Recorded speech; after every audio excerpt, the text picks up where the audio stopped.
All right, guys, we are back. Another exciting week in the sports world. How can it get any better than this? Think about it. We got the NBA playoffs heating up down to the final four teams. NHL playoffs heating up down to the final four teams. Baseball about 50 games in. We got a little NBA, NFL we'll discuss. They're still talking about 18 weeks into the season. But I want to bring on my partner in crime, the one and only CEO of the Sports Profits, my man, Teddy Brooks. What's up, Teddy? What's happening? Good to be back in the Podcast Junkies studio. I know I had to go remote last week, which always creates a little bit of issues, so I'm glad to be back live in person. Well, our main man, the Big Kahuna, he's under the weather a little bit, so we told him to take it off, long weekend, rest up, and he'll be back with us next week. Yeah, he'll be back with us next week. I might have talked a little too much last week for him. Maybe he needed a break from me this week, so hopefully he's feeling better though. You weren't sharing you weren't sharing the time with him, huh? Yeah, that could be a problem with the Big Kahuna. He likes to get his points out there. But we got a lot to talk about. It's a holiday weekend, a lot of action going on. Even with the holidays, you got some great NHL playoffs going on right now. But I want to jump into the NBA playoffs. I want to discuss it with you. Obviously, we got Boston right now, a commanding 2-0 lead in that series. You know what I said about Boston? I thought they were going to cruise to the finals. And obviously the other series looks interesting. Dallas getting the jump up 1-0 against Minnesota on their home court the other night. What's your take so far on these NBA playoffs? I mean, what are you seeing as far as... My take is this. I think we're seeing a changing of the guard, Scotty. Okay. I think that, out of the 15 highest paid players in the NBA, only one of those 15 players are left in the playoffs, and that is Rudy Gobert, who's number 15, I believe. So all of these top dogs, the Steph Currys, the LeBron James, the Nicolas. Is Luka up there as far as the money? He's not in top 15. Is it really? Okay. He is eligible. Right, with a big contract. After this year, he's eligible to be the highest paid player in the NBA. And Supermax. They're saying he might become the highest paid player in the NBA. I think it's Jaylen Brown still, right? Jaylen Brown has got a $300 million contract. Jaylen Brown does have a big contract, but I think the bigger numbers kick in the future years. Right. So I'm talking about salary this year. So, it's a changing of the guard, right? Boston is really, in my opinion, the only team I expected to see here. I mean, to see the Mavs against the T-Wolves is pretty interesting. It's going to be a good series. It's going to be better than the East. Yeah. Well, the thing with Boston, they caught unbelievable breaks with injuries. I mean, the first round injuries, they had the Heat, no Jimmy Butler. The next series, they played in the main players on Cleveland. Mitchell was banged up, and who's the other guy for Cleveland? I forget his name, but he was out of the series. And now look what's going on. Halliburton got hurt. He got hurt, so he might not even play the rest of the series. They haven't announced anything yet, but he has definitely an injury, so that could affect. Without him, they don't stand a chance. Did you hear about your fellow Bostonian, Dave Portnoy, his bet that he made? No, I didn't. So, okay, pretty cool bet. So after the Masters, after Scottie Scheffler won the Masters, he parlayed Scottie Scheffler to win the RBC, which is the tournament the week after the Masters. He parlayed that with the Celtics to win the title.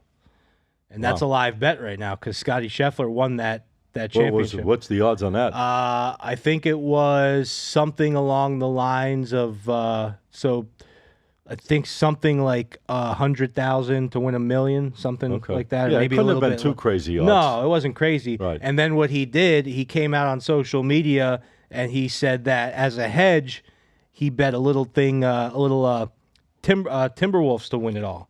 Mm-hmm. So now. And people were making jokes like, watch the Mavs come in, win it all, and he loses both bets, and his hedge gets blown. Well, let me tell you something. With that dynamic duo, I mean, they're talking about right now, I don't know if you agree or disagree with this, and I'm going to ask you, Kyrie Irving and Luka is one of the best dynamic duos in the history of they're saying in the history of the NBA. What's your thoughts on that? Because I'll tell you, Kyrie has changed his whole persona around. He is really focused now. I agree 100%. And I think I said it last show when I said the cream rises to the top as far as, which team has that top two players and they're going to rise up. which I thought that Denver was going to beat Minnesota, so I was wrong there. But Kyrie and Luka are doing something special. You know, Kyrie's not getting any younger. Yep, 32 he had, now. From 2020 to basically this year, he had a ton of issues. He was being called the cancer of the locker room. He was getting all this hatred. Right. So now he's coming in, and he's doing something. It's special. I'll tell you, I watch him. It's special.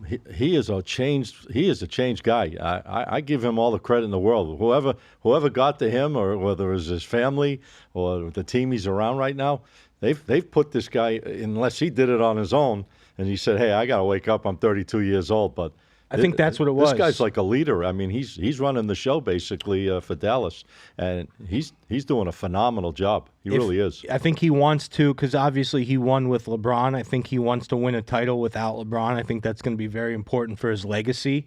You know, winning with LeBron, it's always going to be LeBron. That's going to be the story. Of course. So now if he can come and do it in Dallas without LeBron, I think that's very big for his legacy. You know, these guys, they're paid. It's not like his life's going to change, but legacy-wise, his life will change. Well, he's been there. He's got a ring. Luka, I'm sure, would love to get a ring. You know, obviously, they did some kind of a poll on ESPN asking who they think it would mean more to as far as their basically legacy, Luka or Kyrie winning a championship. So, you know, that's up for... How old's Luka? Luka's like 28. He's 27, 28. Yeah. I think it would mean, just because of the 4 to 5 year age difference right now, Luka's probably got a solid 8 to 10 years of performance, and Kyrie might only have 6. So I think it's probably Kyrie is more important for him to win this year. I want to see how they come out in this game, too, because you know Minnesota's coming at them big time in this second game. There's no way in the world that they want to, you know, fall behind 2 games at home. So you know they're going to be coming out jacked up and probably on their A-plus game. What's your thoughts in that series? I mean, you got Dallas right now is 1-0. I mean, it's early, obviously. 1-0 doesn't mean anything, because if Minnesota comes out and wins game 2, now we're tied going back to Dallas. Who do you like in that series? So I like Dallas, not because they just won the first game away, but I go back to what I said last week about just let me look at your top 2 players. And maybe this is a little foolish or naive. You know, NBA is not my number 1 sport, but let me look at your top 2 players. And if you say, hey, would you rather have Luka and Kyrie, or would you rather have Karl Anthony Towns and Anthony Edwards? I mean, how old is Anthony Edwards? 22? He's 22, young, yeah. Right? I think the longer you go deeper into the playoffs, I think the more that experience matters. Look at Jordan in his first few years. He didn't get it done, right? It took him some time. Losing to Detroit in the Eastern Conference Finals a couple times, I believe, and then of course Rodman came over and things changed. But they passed the torch from to Chicago. They passed the torch. So I think that it's not the Timberwolves' year. Now, the fact that they beat Denver was impressive, but I don't think it's their year, and I think the top 2 players on the Mavericks are going to lead them to victory. Let me ask you a question, your opinion. What dynamic duo, if you owned a team in the NBA right now, these 4 teams left, what dynamic duo would you rather have starting for you? Kyrie and Luka, or Jaylen Brown and Tatum? What's your thoughts on that? Because they're comparing those 2 as like the best dynamic duo. I think that Boston's pretty deep. And White is phenomenal for them. Besides those 2, Derek White is very good. He was great against... They don't even have Porzingis right yet. Derek White almost saved the series against the Heat last year. He's very good, especially in the playoffs. Yep. But that's a tough call, but I think I would have to go with... I got to silence that. They're calling you already. Yeah, they're calling you out. That's probably Tatum and Brown right there reaching out, say, come on now, Teddy. I think I would rather have the Boston duo. It's a tough call, but I think I'd rather have them. I mean, look at what they're doing this year. A little year. more experience together, right? Right. They've been to, this is their 5th, I think, going to the their 5th conference run. finals. I mean, they need to get it done. But this is their year. They need to, if they can't get it done this year, that's going to be a problem. Big problem. Because they've basically been given a silver platter to the finals. It's going to be a huge problem. They've had a cakewalk to the finals. The West is much tougher than the East, I believe. And, I mean... How many games do you think that West Conference is going to go? What do you think? You think it's going to go long? I think it's going to be a long series. I don't Oh, know. the West? Yeah. Yeah, I think the West is going to go 6 or 7. I think the East 4 or 5. I could see a sweep. I mean, do you see the Pacers winning a game?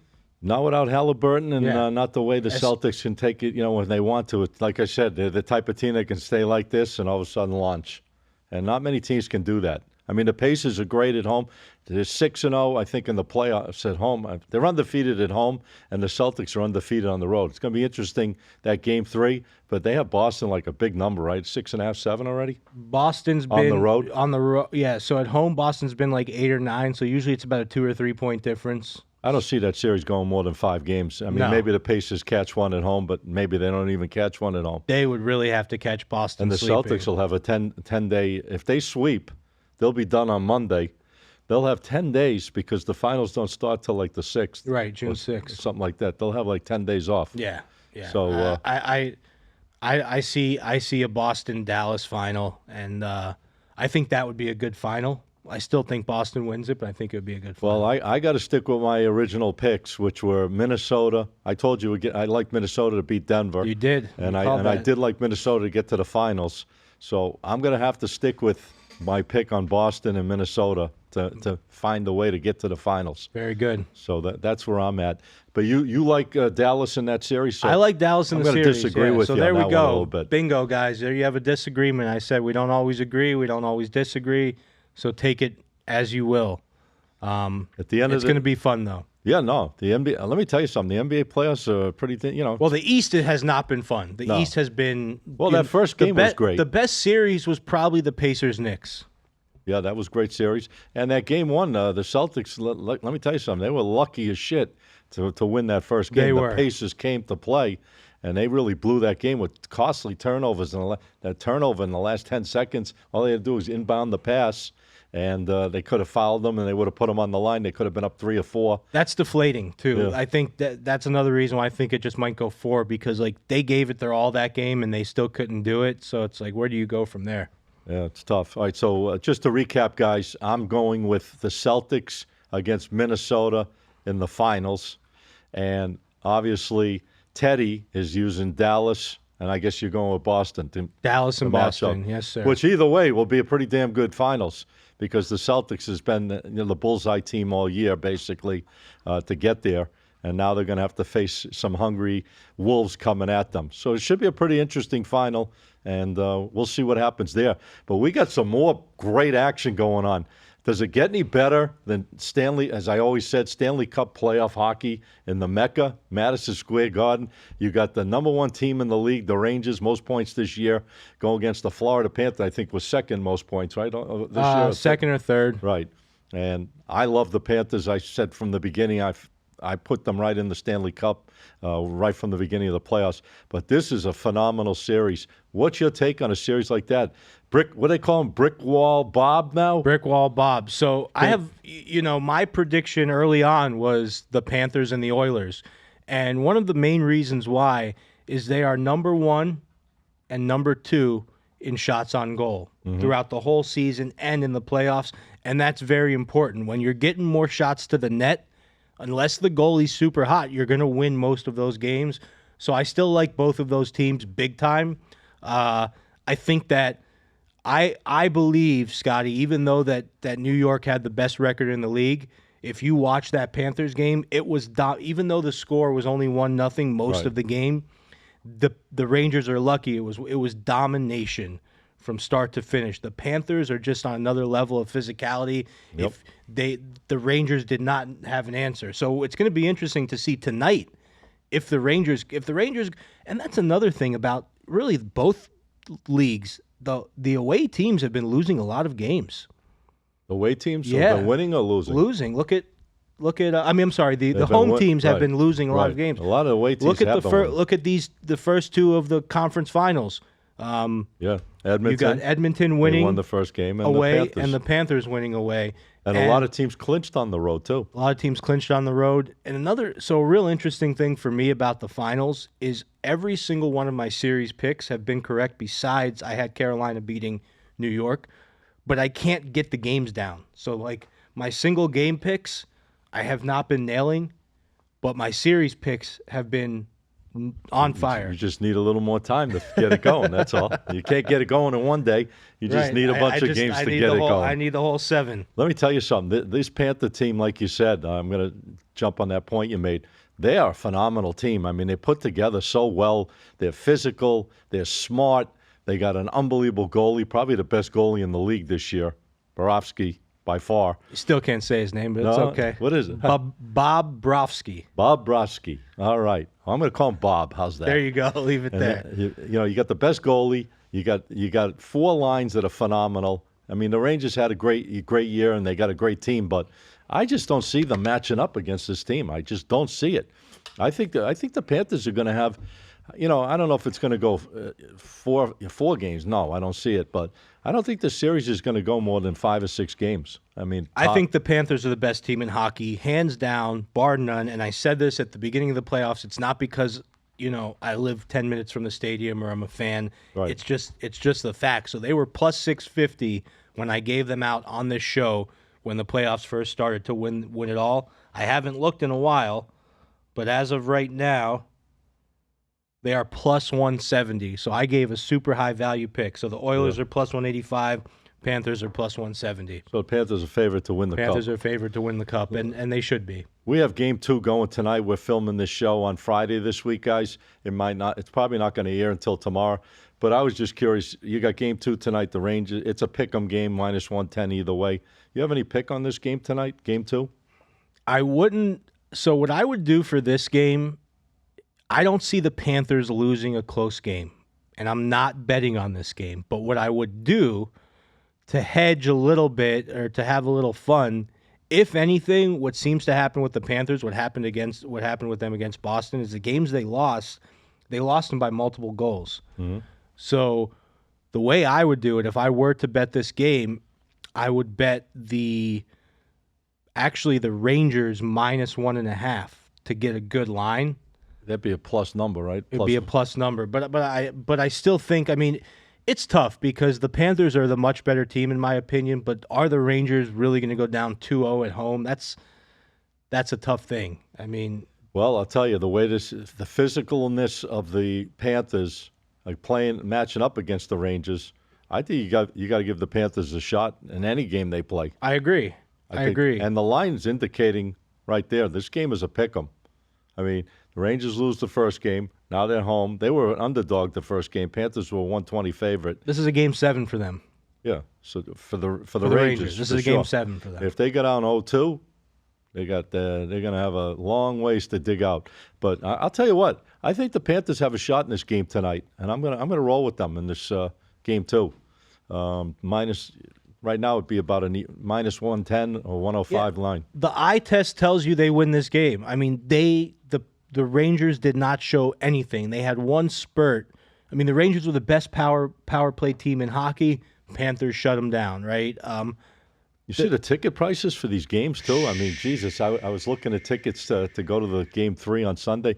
I mean, anything down low decent, you're looking at seats from $600 all the way up to $3,000. A couple $1,000. Yeah, it's that's insane. just here in Florida. In New York, it's even higher. And the Florida, the Ticketmaster, you can't buy a ticket if you're out of state. You have to be in state to buy a ticket. Oh, is that what they're trying to block it? They're trying to block it because obviously you got a lot of money in New York, right? Yeah, they come down here and then they take over the crowd. And you got a lot of money down here too. Now, if you looked at that New York crowd, there were not a lot of Panthers fans in that crowd. That place was buzzing. But here, there's going to be a lot of blue and red jerseys in the stands because there's a big New York fan presence. Just like the Canada teams, especially Toronto, when the Panthers play the Maple Leafs, it's 50-50. Oh, yeah, easy. Montreal, even worse. Montreal, a lot of French Canadians down here during the wintertime. Yeah, for sure. But, hey, listen, you know what? We love it. This is a great time of the year. We've been talking about Stanley Cup playoffs for quite some time, and the buzz is here. And, for us, it's great because right in our backyard, we've probably got the favorite to win the Stanley Cup, and they've just been dominating. So we want to see how it plays out, and we're looking forward to this series and obviously the other series between Edmonton and Dallas. I'm going to roll with Dallas to win that series. I think they're going to grind it out. It's going to be a long series, but I think somehow, some way, the advantage, Dallas has a little advantage, I think, from their more experience. They've been to these games more often than Edmonton of late. I think something's going to come into play. I think they'll bounce back in game number 2. That series will be tied. And I think Dallas can split a game, up in Edmonton. So that series will be 2-2. It's going to be a long series. I could see that series going 6 or 7, but I'm going to take Dallas to win that series. Did you stay up last night to watch that game? I had Dallas, so I kind of was. So what I did, I actually 1:30 in the morning. I didn't do much. Just like I think I did like $50 just for fun. But I actually bet after the first overtime, I bet Connor McDavid to score the game-winning goal. He redeemed himself because he caused I that bet 4. it. That's why I bet it. He caused the 4-minute penalty, and then he missed. Pretty much, I mean, for hockey with the small net, hockey has a very small net. There's not a lot of space. In hockey terms, that was pretty much a wide open shot that he missed, where all he had to do was go under the goalie's stick, and he just hesitated for like 2 or 3 seconds, and that hesitation gave the defenseman enough time to come in, get the stick in the middle between him and the goalie, and stop that shot. Yeah, it was crazy. And then the game winner in the double overtime in 35 seconds in. Yeah. Boom. Very, you wait 15, it's 20. Like, I redeemed myself, guys. I caused that 4-minute penalty. We got through it, but I got the game winner for us. But he's the number 1 player in the world, basically. That's why. That's one of the reasons I like the Oilers, along with the fact that, like I said, they do put the most shots on goal of anybody in the NHL. So me and Scotty are going up against each other on this one as well. Let me ask you, strength of goaltending, though. I got to believe the strength of goal, you got to go to Dallas over, because Edmonton's using, I think they're using like a third-string goalie, yeah. right? So Dallas. But he played great last night. Dallas has, it's like. Pettinger, right? Yeah, Hedinger. And then sometimes what'll happen is you'll have these teams that'll kind of swap out goalies, and then one goalie gets hot and they stick with him. Right. Kind of like Boston did with Swayman. Yep. Because Swayman was pretty impressive. The Panthers just dominated everywhere else. But what I like once again is you got Connor, you got the shots on goal. So yeah, you can have a great goalie like Bob. He's a very good goalie. Right. But if the Panthers are giving up 40 shots on goal every game, it might be a different story for him. Of course. In that game, they won the shots on goal. They kept New York under 30. So Yep. they played the perfect game. The goalies are very, very, very important in the NHL playoffs. All right. But there's only so much they could do against a lot of shots on goal. All right, just to recap once again, Teddy is going with Edmonton against Florida, and I'm going with Dallas against Florida. So we agree on the Panthers for sure. In both leagues, we agree with the East. We disagree with the West. So let's see how this turns out. And don't forget, it's not we're doing it now. I put the Panthers out right from the beginning of it to get to the Stanley Cup. Just like I said, the Celtics would get to the finals.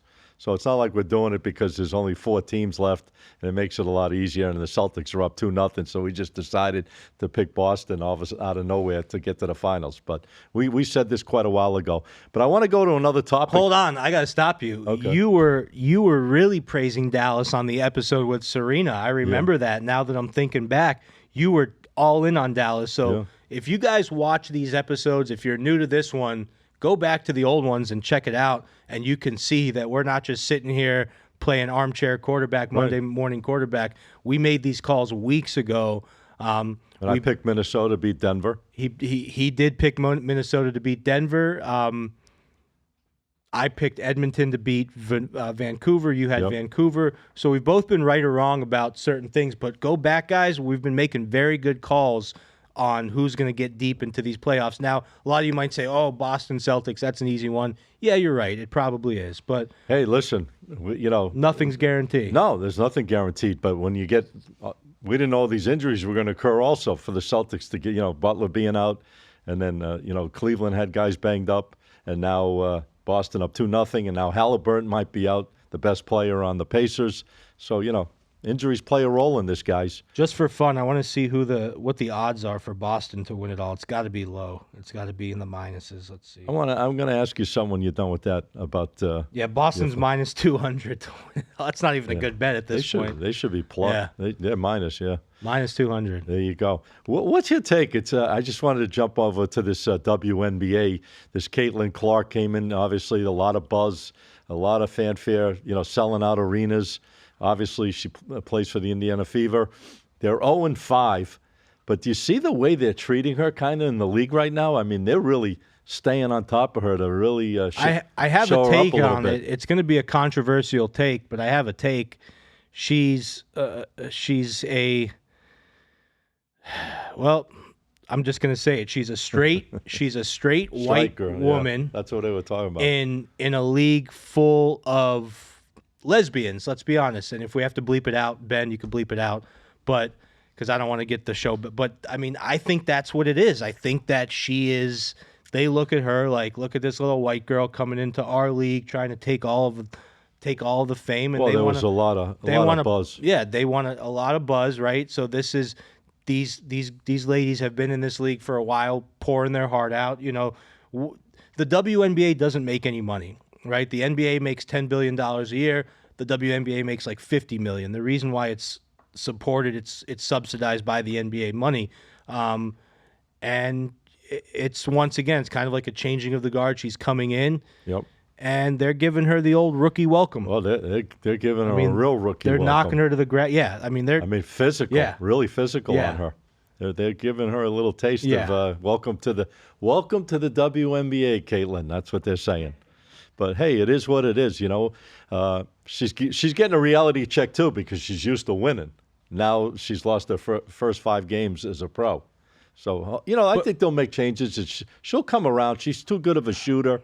She's too great a pass. She's a great passer, tremendous foul shooter. I mean, she's got a unbelievable, well-rounded game. The best comparison for her is Steph Curry with the men's game. He came in 10 years ago, and the NBA was different. Was he a great passer at the beginning? I mean, he probably picked it up, but she's an unbelievable passer. Right. He was always he was a passer and a shooter. He wasn't a driver. He didn't drive it down the lane. So I think when he came in, I don't think he got that same rookie welcome that she got, but he also didn't have as much hype. He really made his name once he got to the NBA. What? She kind of came in with the name, so they're giving her a reality check, but it is what it is. I don't fault them for it. No. You know what I mean? I mean, that's their league, and they need to welcome her the way they want to welcome her. It's an initiation. It's like anything else. I mean, she's got the bullseye on her, #1 pick in the draft. A lot of buzz about her coming into the league, and they're just giving her a little taste of welcome. Let's be honest. The reason why the Fever had the #1 pick was because they were the worst team last year. Right. And did they do the lottery in the WNBA?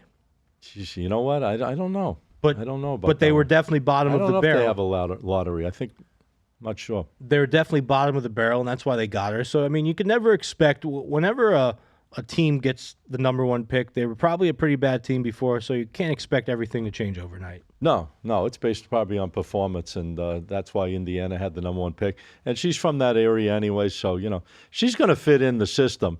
But I don't even know how long she's going to even stay there. After a couple of years, you don't know. She could move her career. She's probably going to go to a bigger market. Bigger market, and I don't blame her. Would you? I would probably go to. I mean, I don't know how the intricacies of the WNBA work, but yeah, you're probably going to go to a bigger market. I wanted to touch something about the NFL. I know we're moving in different directions. No, but we're covering one at a time. We had Roger. Roger Goodell was speaking at the NFL meetings recently, and the Big Kahuna actually brought it up about possibly going to that 18-game season. Seems like they're really looking hard at that to move it in the future to an 18-game season. I like it personally because I don't think the preseason games, they're meaningless. I mean, really, because the big players don't play in them. You can get a chance to get hurt. Why not add an extra game? More money for the league, too. Listen, as sports bettors, it's more money for us. More money for us. It's great for us, right? I would rather. So right now you have 3 preseasons and 17 regular seasons. I'd like to see maybe 1 preseason and 19. I'd like to see 19 games. Yeah. Going deeper into the year.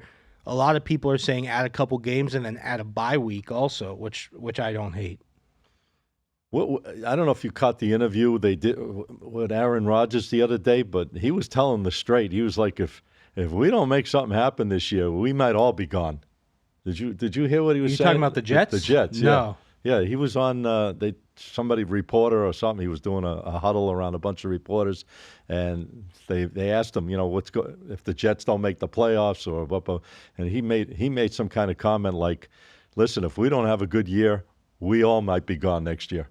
Does he mean like they're going to sell the Jets? No, they're going to trade. They'll get rid of it. Yeah, break up the. I mean, they're going to listen, get rid of the coaches. There's a lot of people. The coaching staff's probably playing on fumes there.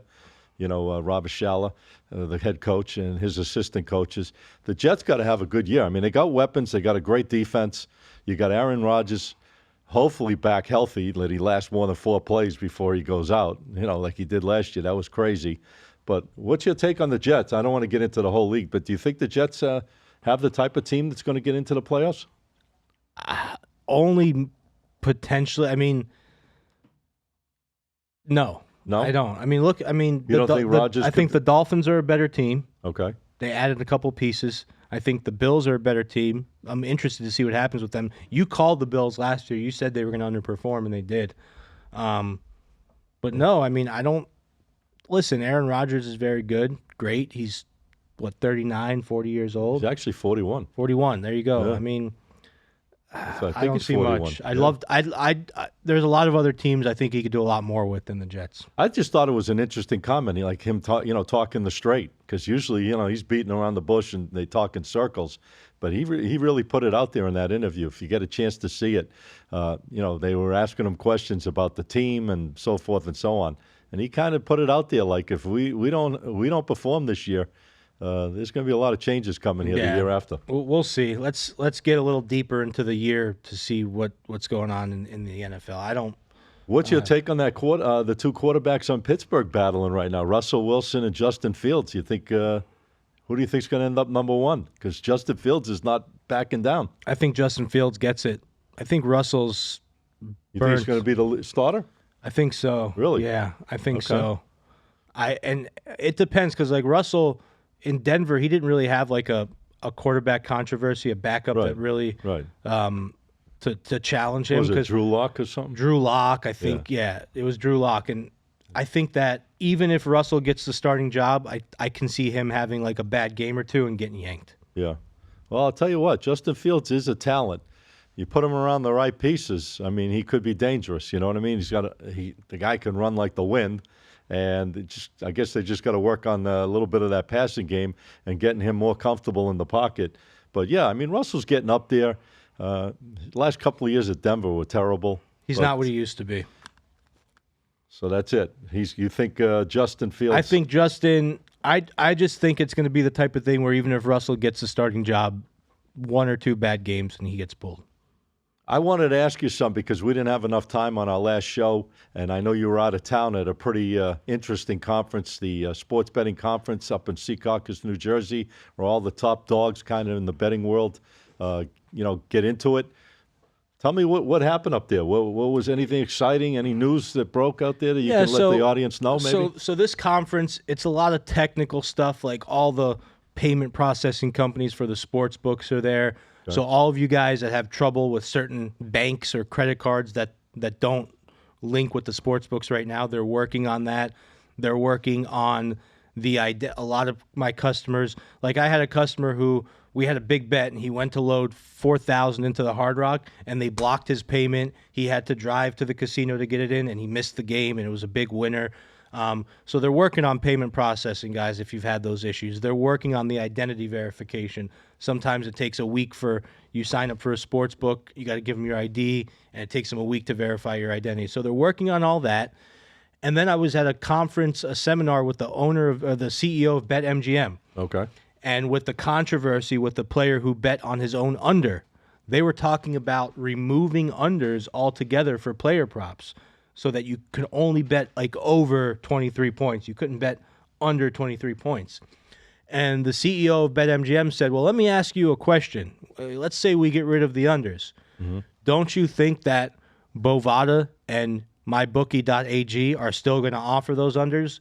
And the crowd kind of gasps because you don't really expect the CEO of MGM to say something like that. And he basically said, listen, if we get rid of these bets, they're going to go somewhere else to bet it. So of course. Instead, let's make sure that they don't do that instead of us getting rid of the bets. So what you're going to see I think, is just them being really hard on players who bet on the games like they did. They gave him a lifetime ban, Jonte Porter. Now, another thing that they were talking about is forming a commission with every state that has legal sports betting so we can get on the same page, because I'm sure you guys know, if you have friends in other states, if you're in Virginia, you cannot bet on a college basketball game if there's a Virginia team playing in that game. Right. But if you're in Florida, you can bet on a college basketball game if a Florida school is playing in that game. So they want to get on the same page. Is the Hard Rock that only offers that? Are they the only one? No, there's other states that allow it. There's only Okay. like 5 states that don't allow it. All the other states do. Really? Okay. So they're trying to get everything on the same page, because right now it's a mess. I'll give you another example, Scotty. What do you think about, like, in hockey, betting a team in regulation? If it's high juice, let's say a team's minus 180, you can bet that team to win in regulation, which means that if it goes to overtime, you lose. But if they win in regulation, you win, and it's only like minus 120. Well, how can it go to overtime if they're winning when the regulation's over? So You know if what I'm saying? it ends in a tie, Right. and they go to overtime and win, you still lose your bet, because they have to win the game in regulation for I you to got win you. that bet. Right. So there's a lot of books that don't have that, legal books, So and then it gives you another option to bet in the game. It gives you an option to bet the team to win in regulation. You get a lower line. And if So it goes to overtime, you lose the bet. you lose the bet. And then another bet that I'm seeing a lot of these legal sports books aren't offering are in baseball, -1.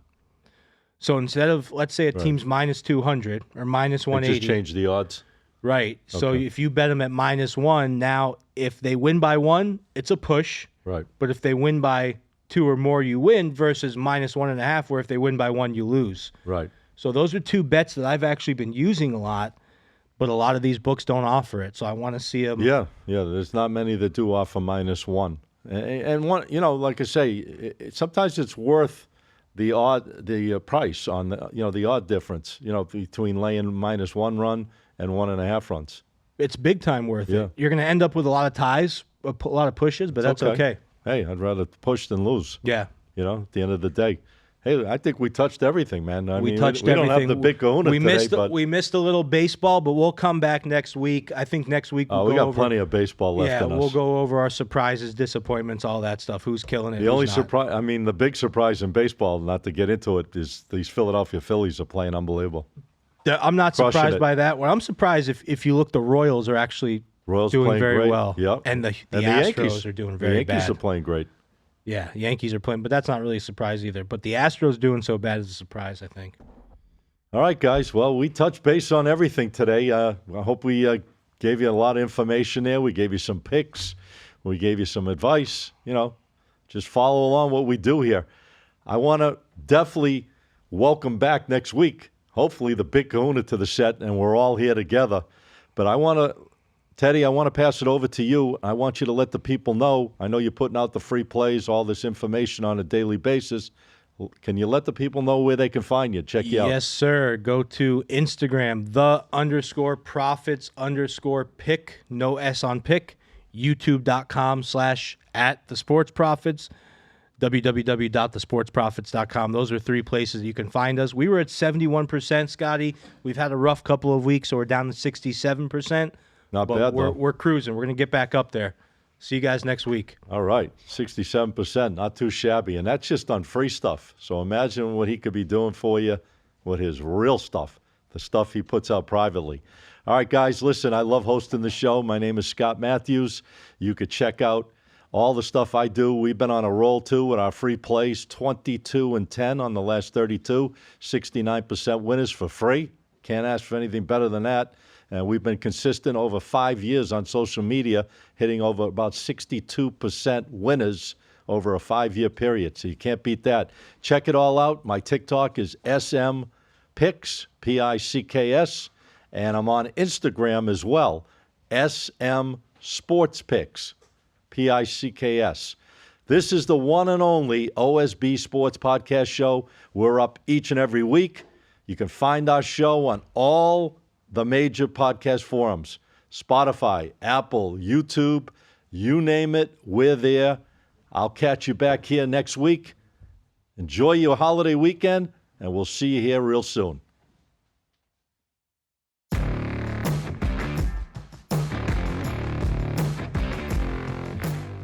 very smooth.